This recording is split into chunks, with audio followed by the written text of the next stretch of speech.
You are now listening to the Build a Brain podcast with Dr. Jeanne Zehr. Join the quest to shape an efficient brain that fires on all cylinders and runs like a fine-tuned machine. You are now in the capable hands of an international presenter and a pathologically optimistic brain builder. Dr. Zehr will give you the right blocks to build that 3 pounds of cerebral muscle for you, your child, or the young adult you teach or mentor. Block by block, thought by thought, now is the time to build a better brain. Let's get started. Welcome, friends, to Build a Brain. I'm here with my great friend and podcaster guru, Kibwe Cooper.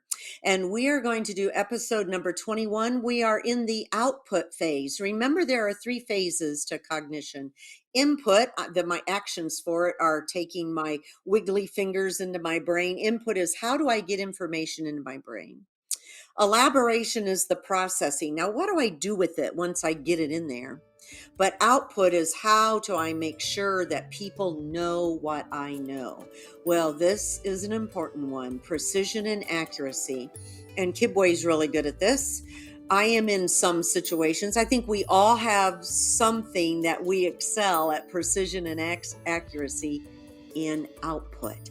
So this is when we do something just right, we say it, and we do it completely with accuracy the first time. So using precision and accuracy is doing something just right, and you're trying to get it just right the first time. So let me give you a great example. If you had to have brain surgery, Kibwe, would you, if you happen to be awake for the surgery, would you want to hear the surgeon say, "Oops, just a minute, let me try that again"? No, absolutely not. Right. So when we're building a podcast, we have wiggle room. Like we could decide at the end of this one, oh boy, that was really awful. Let's just do the whole thing over again. Or you could go in and use your precision and accuracy and cut the places that didn't work. And we could just redo the places that need it. So output is kind of based also on motivation. So you gotta wanna do it just right. And so no matter what you do in the work world, somebody is probably looking over your shoulder. If you have somebody that you report to, a boss, a manager, they're watching your work to make sure you do it just right. When you work for yourself, when you're an entrepreneur or you own your own business, like you and I both do, Kibwe, then all of our clients are the ones looking for precision and accuracy. So are we doing things just right? So we're not talking about trying to turn everyone into a perfectionist. I'm not talking about that. But there are times and places like a brain surgeon, or when we're producing a podcast, or you're turning in that last paper for your final grade for your master's degree. You want it just right. So you want to use as much precision and accuracy as possible. Reuven also had something that he called a cognitive map. Maybe someday I'll do an episode on it, but one of the parameters of that was called efficiency. Efficiency was being able to do something correctly and quickly. If you can do that, you've become efficient.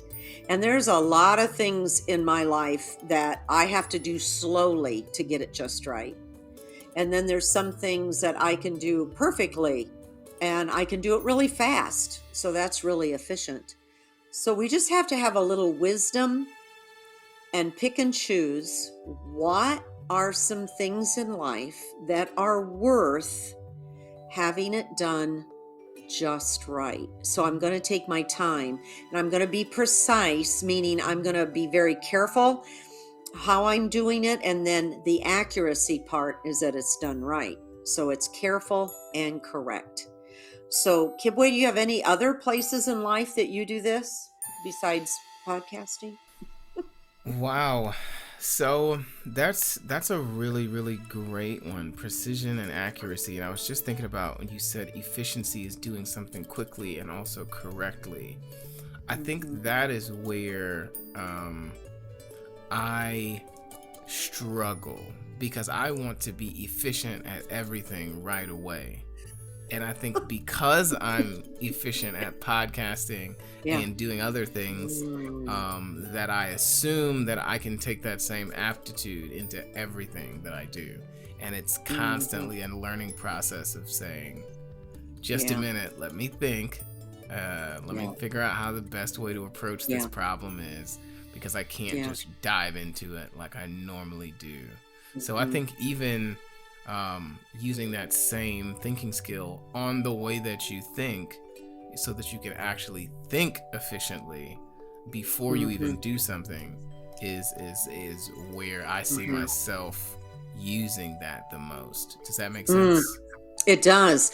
And that's a great segue into what all of these cognitive functions or thinking actions are about, is being a more efficient thinker. Because when I get stuck with a problem in life, I can go, oh, well, I know why I'm floundering here. I didn't really define the problem yet. That was episode number 5. Or, I just was not very systematic in the way I searched for the best course to take or the best pair of shoes to buy. My systematic search just was a little off. So instead of beating ourselves up, how we do when we think we're not doing very well at something. Well, I'm just stupid.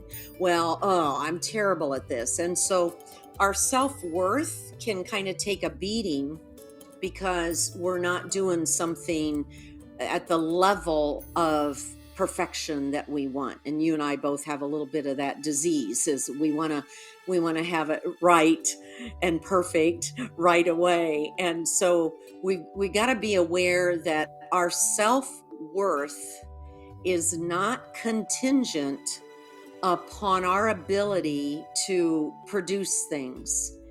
We're paid for that. A lot of times our career is based upon the work that we do, but our self-worth, if you happen to be a believer, if you're a Christian or practice any Judeo-Christian faith, we believe in the eyes of God, we just have worth. So a child that has a very serious intellectual disability has just as much worth in the eyes of God as I do. So that's why I want to be very careful with this cognitive function, that we don't get carried away and think that, oh, I got to try and do everything perfect, and that my self-worth depends upon it.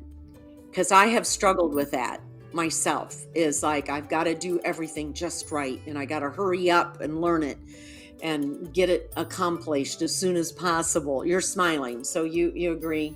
Absolutely. You're feeling me? Yeah. Yes. Yes. No. I would even say, especially for those who practice faith, that it is. Yeah. Then sometimes we're trying to never sin and be perfect in that respect. And we put that pressure on our children. Yeah. Yeah. And that can be debilitating. Yeah. Yeah. Absolutely. Absolutely. So keep this one light and simple. Here's some questions you could ask someone is, I can see how hard you're working on that. Compare it to the model. Is there anything you want to change? So it's always good to have a model to see, to compare to. Would you like to try that one more time? But don't demand it. Just say, do you want to try again? So that whoever you're mentoring gets this idea that it's okay if it didn't turn out perfect the first time. It's probably a situation where they can try again. Or you could say, wow, do you see how much better you're doing that now? I can tell you've been working hard at improving. So help people see that this precision and accuracy is on a continuum. As I don't know how to do it at all, and maybe someday. maybe someday I'll be really good at it.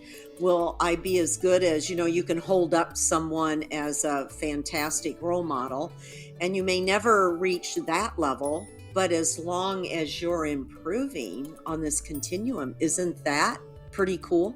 Yeah. What do you think? That makes a lot of sense. There's always going to be someone farther along than you, higher up than you, whatever. And learning at an early age that is not the ultimate test of how well you're doing is very important. So moving and using precision and accuracy to even judge yourself is and assess yourself and your own progress.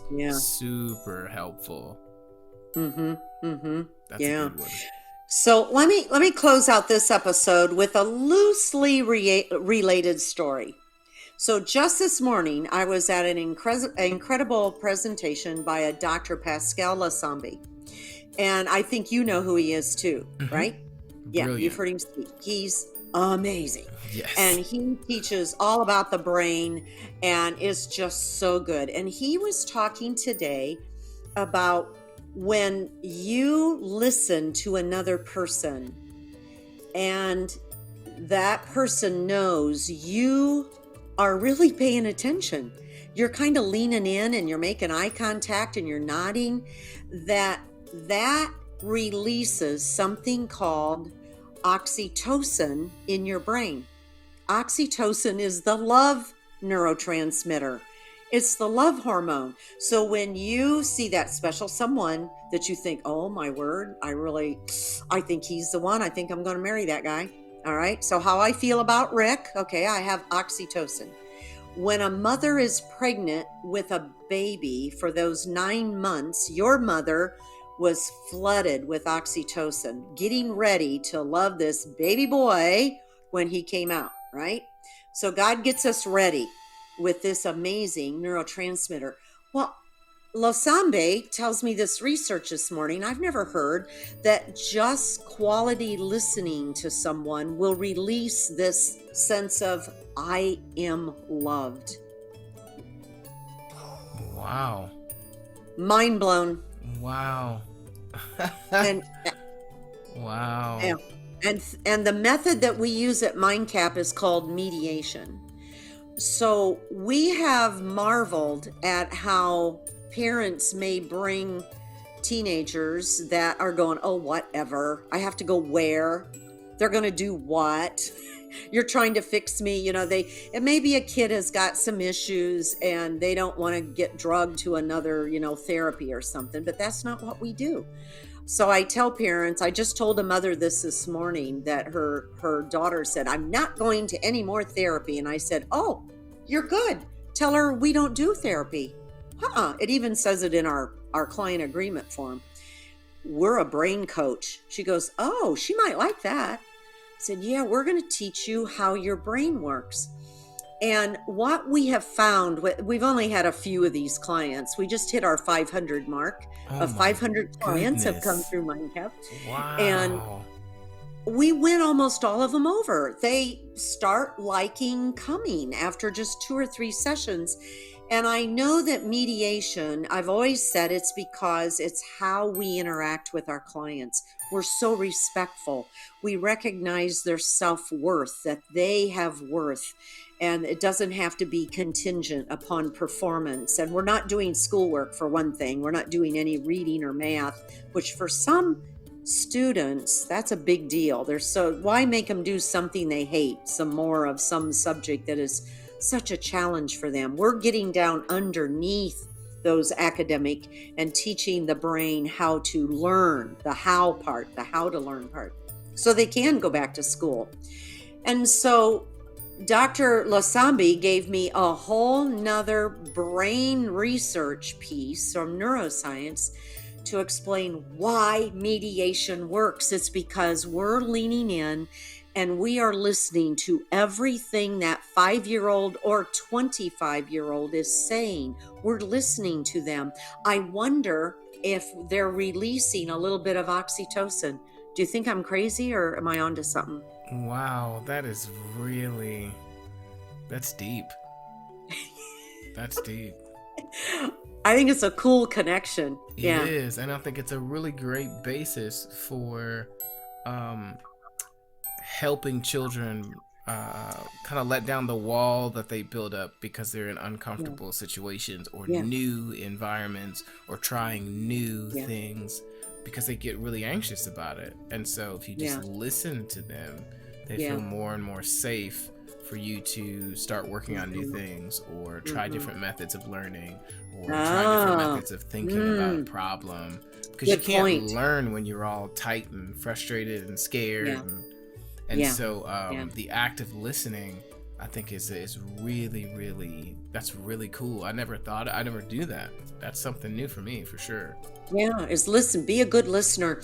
Think about, and it's no one's fault, it's just this age we live in with this. Yeah. So here comes a little kid. Hey, mommy, mommy, mommy. And mommy's on her phone scrolling. Just a minute, sweetie. Let me finish this text. Okay. Yeah. You had a good day at school? Okay. Yeah. Yeah. Right? Yeah. Mom and dads are busy on a laptop or a phone, and the kids going, mommy, mommy, mommy, daddy, daddy. And they just want some one-on-one attention. So in my parent workshop, I recommend that you maybe be very intentional by setting aside at least 5 solid minutes a day per kid in your household. So even if you have 6 kids, that's only 30 minutes out of your day. That you give every kid an uninterrupted eye contact, body language, full on attention to that kid. That's really And most parents do. But stop and think at the end of the day, did every one of my kids get 5 minutes of my undivided attention? Because when they come to MindCAP, they're going to get anywhere from 1 to 5 hours. We do intensives where some of our older kids might be there for 4 to 5 hours a day. Even our little kids will come to maybe 2 hours a day. They're going to get 2 hours of our undivided attention. That's it. That's it right there. I know. That's it. I know. And I think that's why we win them over, that parents will say, you know what? My kid tells me when it's time to go to MindCAP. Hey, Mom, come on. It's time to go. Or we ask them to pack a snack bag, because if they get a break in between sessions, we want them to eat. The brain uses 20% of all the calories you're going to burn in any single day.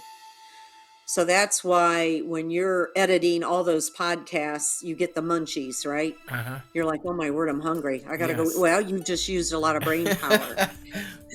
That's very validating. Sometimes I don't know. I'm just like, why? You're not doing anything physically active. Why are you hungry? That makes sense. It could be brain power, but we advocate for protein, fruits, and vegetables. And then the kids can go right back into that next session and be ready to go again. And I had a client that the mom said, well, I haven't packed your snack bag yet. Oh, Mom, I got it done already. Come on, let's go. So the mother was like, she has never organized anything before. She was a 10-year-old with ADHD. And the mother had never watched her child ever organize anything or be aware of time. But she was ready to get back to MindCAP. And I think it's because we're so validating to children. So even though, to cycle back to our using precision and accuracy, at the same time, we are challenging our clients, we work with children and adults, to be as precise and accurate as possible. But it's done with a lot of, I'll say now, love and support. That's amazing. All right. So, Kibwe, that was episode number 21, using precision and accuracy. Another one in the can. Thanks, folks, for being with us. Thanks for listening to the Build a Brain podcast. If you're wanting to know more information on how to build a brain, please visit the website for the MindCAP Center in Fort Wayne, Indiana at www.mind-cap.org. That's www.mind-cap.org. Children and adults from across the United States and Canada have found the cognitive help they needed at the MindCAP Center. The specialized team is trained in all levels of the Feuerstein program and can literally help you or your child build a better brain. Thanks so much for listening. We'll talk to you next time.